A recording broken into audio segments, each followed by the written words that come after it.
Hello everyone समस्त को आउ एक नुआ वीडियो रे स्वागत। तो यही वीडियो रे आमे जानिबा आपनकर सुभद्रा योजना। तो यार फॉर्म आपन फिलअप किपरि करिवे, किपरि आपन सठिक भाव में फॉर्म फिलअप करिवे, तो संपूर्ण डिटेल्स रे आमे जानिबा। तो आपन फॉर्म फिलअप करिवा बेले कोनोसी भूल करिवे नहीं। तो आपन फॉर्म फिलअप करिवा समय रे कोनोसी गारागारी करिवे नहीं, कारण आपन को अंगनवाड़ी केंद्र रे कहउथिबे जे फॉर्म आउ मिलिबो नहीं बोली। तो आपन सठिक भाव में या को फिलअप करिवे, ठीक अछि। तो ये फॉर्म आपनकर पूरा मागणा रे उपलब्ध आपनकर अंगनवाड़ी केंद्र रे आपन जाई सेटर संग्रह करि देबे एवं या को फिलअप करिवे। तो यही वीडियो रे हमें सठिक भाव में फिलअप करबा फॉर्म। तो आपन वीडियो टी शेष पर्यंत देखिए एवं भल लगे लाइक करेंगे एवं समस्त को शेयर करेंगे एवं चैनल टी को एवं ही सब्सक्राइब करदे, ठीक अच्छे। तो चलते जानिबा। तो आपण मैंने देखिपे यहाँ हूँ सुभद्रार फॉर्म, आवेदन फॉर्म। तो आपणकर ये प्रथम रही संपूर्ण नाम, आपणकर संपूर्ण नाम को ये फिलअप करेंगे। आपणकर ना जीपरी रही आपण आधार कार्ड रे रही, तो से भाई आप फिलअप करेंगे। इंग्लिश रे मध्य फिलअप करि परिबे, किसी प्रॉब्लम नहीं। तो आपण गोटे घरे गोटे लेटर लिखिए से भाई भाव में फिलअप करेंगे। तो मु मनकर लिखी आपणकर सुभद्रा लिखी, आपड़ ये भाव में लिखिए गोटे घरे गोटे लेटर ये भाव में लिखिए। तो चेष्टा करेंगे कैपिटल लेटर लिखापी, ठीक अच्छे। सबतक कैपिटल लेटर लिखापी चेष्टा करेंगे। मु लिखिली सुभद्रा, तो ये आपणकर लिखिए एवं आपणकर टाइटल जहाँ रही एपटे आप लिखिए। मझे ये स्पेस छाड़े जोटा नामटा ठीक भाव में आपंकर पढ़ी हे, ठीक अच्छे। तो आपणकर संपूर्ण नामटी ये लिखिदेवे एवं नेक्स्ट आपणकर आधार नंबर। आधार नंबर आपणकर 12टा नंबर थी, तो प्रति घरे गोटे गोटे नंबर आपड़ ये लिखिए 12टा नंबर आधार नंबर लिखिदेवे। तो तापर आपणकर स्वामी किंबा पिता नाम यहाँ लिखिए। तो आपणकर आधार कार्ड रे जहाँकर नाम थी स्वामी ना किंबा पिता ना थी, तो आपड़ ये फिलअप करने को जपरी आपणकर नाम ये फिलअप करते से भाव में ये फिलअप करेंगे। तो तापर आपणकर आसुची जन्म तारीख। तो जन्म तारीख आपणकर आधार कार्ड रही, आधार कार्ड देखी आप फिलअप करेंगे।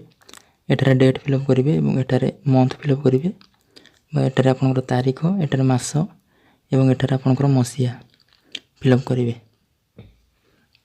मनकर मु फिलअप करुँची जनवरी 1, तो आप लिखिए 01 जनवरी पे लिखिए 01 एवं एठारे आपणकर मसीहा मु मनकर लिखि 1967।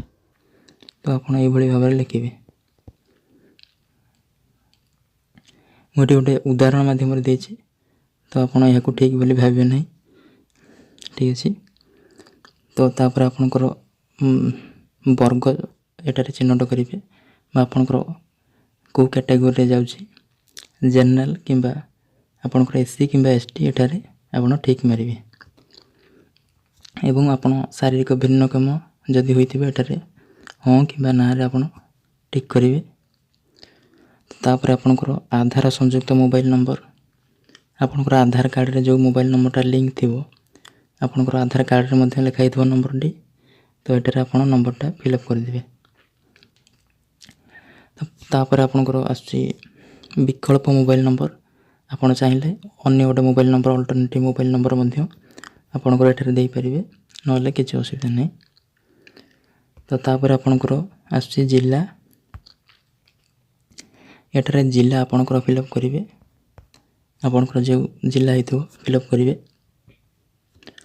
एवं तापर आपण जदि ग्राम रे रहउछंती तो आपण एटा फिलअप करेंगे। ग्रामांचल निमंते यहाँ रही आपणकर गाँ ना ये लिखिए एवं आपणकर ग्राम पंचायत ना ये लिखिए ଏବଂ ଆପଣଙ୍କର ବ୍ଲକ୍ ନାଁ ଏଠି ଲେଖିବେ। ତ ଯଦି ଆପଣ ଗ୍ରାମରେ ରହୁନାହାନ୍ତି, ସହରରେ ରହୁଛନ୍ତି, ତ ଏଇଟା ଫିଲ୍ଅପ୍ କରିବେନି, ଏଇଟା ଫିଲ୍ଅପ୍ କରିବେ ସହରାଞ୍ଚଳ ନିମନ୍ତେ। ଆପଣଙ୍କର ୱାର୍ଡ଼ ନମ୍ବର ଲେଖିବେ ଏବଂ ଆପଣଙ୍କର କେଉଁ ଏରିଆରେ ଯାଉଛି ମ୍ୟୁନିସିପାଲିଟି, ତ ତା'ର ନାଁ ଲେଖିବେ ଏବଂ ଆପଣଙ୍କର ସହରର ନାଁ ଲେଖିବେ। ଠିକ୍ ଅଛି, ସମସ୍ତ ଠିକ୍ ଭାବରେ ଫିଲ୍ଅପ୍ କରିବେ। ଏବଂ ତାପରେ ଆପଣଙ୍କର ଆଧାର ସକ୍ଷମ ସଞ୍ଚୟ ଖାତା ଥିବା ବ୍ୟାଙ୍କର ନାମ, ଆପଣଙ୍କର ବ୍ୟାଙ୍କ ଆକାଉଣ୍ଟର ଯେଉଁ ବ୍ୟାଙ୍କରେ ଥିବ ଆକାଉଣ୍ଟ, ତ ବ୍ୟାଙ୍କର ନାଁଟା ଏଠି ଲେଖିବେ, ନମ୍ବର ଲେଖିବେନି, ବ୍ୟାଙ୍କର ନାଁଟା ଲେଖିବେ। ମନେକର ଆପଣଙ୍କର ଷ୍ଟେଟ୍ ବ୍ୟାଙ୍କ, ତ ଆପଣ ଲେଖିବେ ଏଠି ଷ୍ଟେଟ୍ ବ୍ୟାଙ୍କ ଏଠି ଲେଖିବେ, ଷ୍ଟେଟ୍ ବ୍ୟାଙ୍କ ଅଫ୍ ଇଣ୍ଡିଆ ଏଠି ଲେଖିବେ। ଠିକ୍ ଅଛି, ତ ଏଇଟା ଫାର୍ଷ୍ଟ ପେଜ୍ଟା ଆପଣଙ୍କର ଏଇଭଳି ଭାବରେ ଫିଲ୍ଅପ୍ କରିବେ। ଏବଂ ସେକେଣ୍ଡ ପେଜ୍ରେ ତ ଆପଣଙ୍କର ଏଠି ସମସ୍ତ ଲେଖା ହେଇଛି ଯେଉଁ ଏଠାରେ କେବଳ ଠିକ୍ ମାରିବେ। ତ ଏଇଠି ଘର ଅଛି ଆପଣଙ୍କର ଠିକ୍ ମାରିବା ପାଇଁ, ଆପଣ ସମସ୍ତ ଘରେ ଏଇଭଳି ଭାବରେ ଠିକ୍ ମାରିବେ। ଠିକ୍ ଅଛି, ସମସ୍ତେ ଠିକ୍ ମାରିବେ ଏବଂ ତାପରେ ଏଠି ଆପଣଙ୍କର ସିଗ୍ନେଚର୍ଟେ କରିବେ। ଏଇ ଜାଗାରେ ଆପଣଙ୍କର ସିଗ୍ନେଚର୍ କରିବେ, ଏଠାରେ ତାରିଖ ଲେଖିଦେବେ। ତ ଆପଣଙ୍କର ଫର୍ମ କମ୍ପ୍ଲିଟଲି ଫିଲ୍ଅପ୍ ହୋଇଯିବ। ଠିକ୍ ଅଛି, ତ ଏହା ଥିଲା ସୁଭଦ୍ରାର ଆପଣଙ୍କର ଫର୍ମ କିପରି କରିବେ, ଫିଲ୍ଅପ୍ କରିବେ। ତ ଯଦି ଭିଡ଼ିଓଟି ଭଲ ଲାଗିଛି ନିଶ୍ଚୟ ଭାବରେ ଲାଇକ୍ କରିବେ ଏବଂ ଚ୍ୟାନେଲକୁ ସବସ୍କ୍ରାଇବ୍ ମଧ୍ୟ କରିଦେବେ। ଏବଂ ଯଦି ଆପଣଙ୍କ ମନରେ କିଛି ପ୍ରଶ୍ନ ରହୁଛି ତ ଆପଣ କମେଣ୍ଟ ମାଧ୍ୟମରେ ମଧ୍ୟ ଜଣାଇ ପାରିବେ। ଠିକ୍ ଅଛି, ଧନ୍ୟବାଦ।